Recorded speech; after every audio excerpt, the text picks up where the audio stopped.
A very good morning, students. Welcome to EVS class, and today we will revise the chapter 2 of your EVS book, that is My Wonderful Body. As in this chapter we have earlier discussed about our body parts, let's revise what we have discussed earlier. Let me read this what is written here for you. Two little eyes to see the whole world, one little nose to smell the sour curd, two little feet to hop and run, one little mouth that is full of fun. Two strong arms go up and down, one strong neck that turns around, two strong legs that walk and race, one pink tongue that helps me taste. This is a beautiful poem which is telling us more about our body. No wonder our body is a unique creation of God. As you can see in this picture, which is the adjoining here, we do have marked our body parts.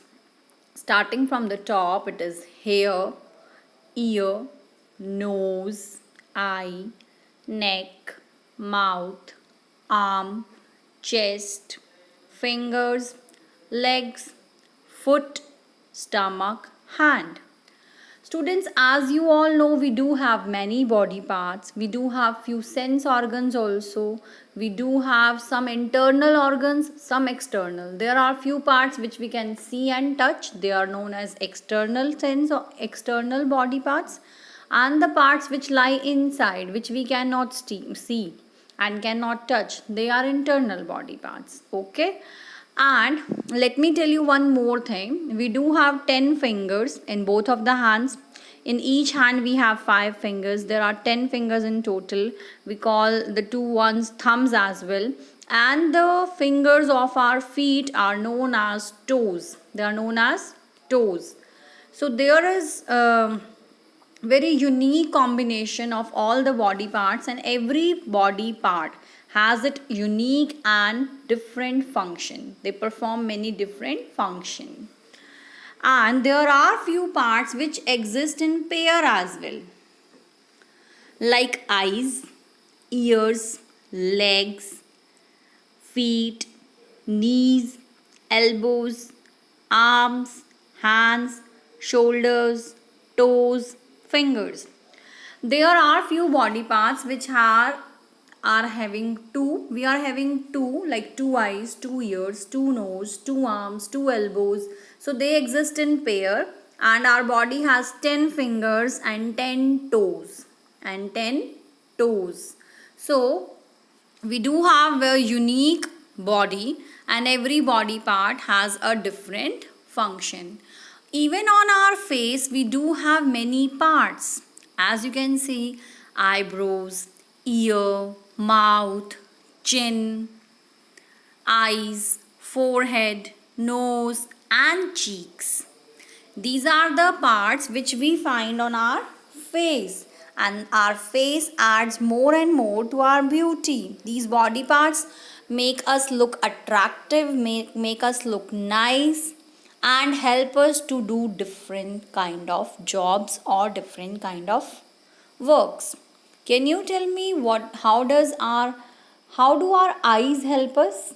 Our eyes help us to see everything, to see the world around us, and our nose help us to smell, and our tongue help us to taste. What does the hands do? What do the hands do?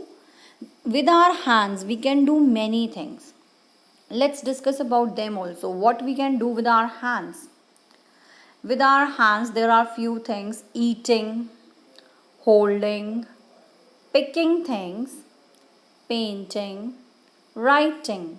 We all can do these works with our hands. And what can we do? The activities which we can do using our legs. There are many activities which we can do using our legs: walking, running, jumping, climbing stairs, kicking, and many more. You know, in dancing, when we are dancing, we are using our hands and feet both. So they both help us. And also in swimming and in crawling. So there are few activities in which we use both our hands as well as our legs. So when we are sitting on our school bench or on a chair and we are writing in our notebook, what we are using? Our hands. Our hands are helping us to write. Our eyes are helping us to see. We are copying it from the board. We are looking at the board and noting it down. So our body parts keep functioning the whole day. They keep functioning and they do help us in many of the activities. As you can see in the picture below, there is a picture of skipping the rope. That is also in the activity in which we involve our hands as well as our feet also. If we are serving e-tables, number 3 I'm talking about. If I'm serving the food from kitchen to someone who is eating in the dining room or in the dining area, I'm using my legs to walk and my hands to hold that thing. If I'm feeding a puppy, if I'm fighting with my friend, I'm again using my hands. Sometimes I use legs also. And if I'm sharing something with my friend, then also I'm using my hands. So we do have many activities. In few of the activities we use our hands only.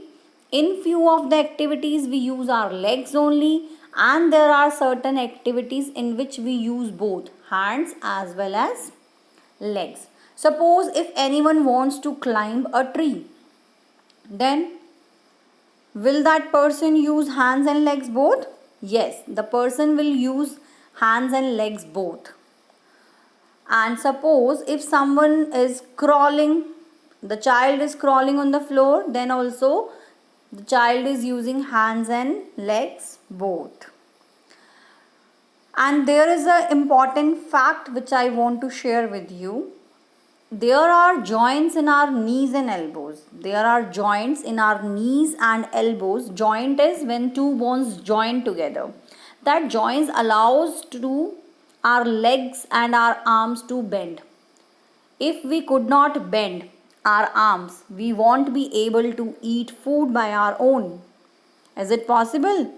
Have you tried it? Just don't allow your arm to fold and try to eat something. Can you eat that ways? You can't eat.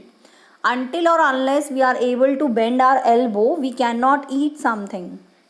We cannot touch our face. We cannot touch our ear. So bending of elbows is very important and that is allowed by joints. Same is with knees. If we are not able to move, if we are not able to bend our legs, will we be able to sit? We won't be able to sit. We are sitting only because these joints allows our legs and our arms to bend. So this bending is very, very important and it is allowed through these joints. So this is about revision of the chapter in which we have discussed about many different parts, and I would very much appreciate if you learn this poem as well. This is very interesting about our wonderful body. So hope you are clear with the concept taught in this topic, in this chapter. If you still find any doubt, you may ask. Otherwise, you can revise this whole subject. Have a good day, students.